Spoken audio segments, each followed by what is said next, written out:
Welcome to Sweet Life Beat Life. We hope this video helps. In this video, I will explain how to get a raise. First, research your market value to understand what others in similar positions earn. This provides a strong foundation for your request.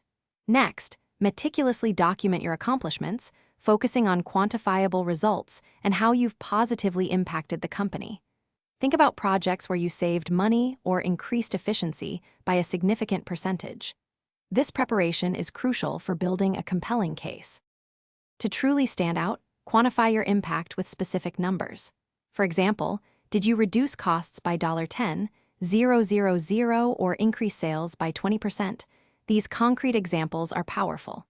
Showcase projects where you took initiative and delivered results beyond expectations.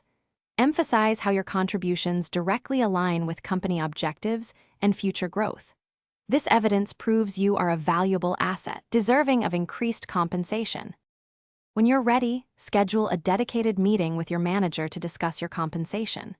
Clearly articulate your value, referencing your documented achievements. State your desired salary range, ensuring it's supported by your market research and contributions. Be prepared for a discussion, not just a demand. Listen to their feedback and be open to negotiating, perhaps considering a phased raise or additional benefits if a full raise isn't immediately possible. After your discussion, send a polite follow-up email reiterating your appreciation and understanding of the next steps. Regardless of the immediate outcome, continue to perform at a high level and seek opportunities for growth. Your consistent dedication reinforces your value and sets the stage for future compensation adjustments. Remember, continuous improvement is key to long-term career success. Also, check the description for a link to those amazing meal prep containers and other great deals. Thanks for watching. Consider subscribing if we helped you.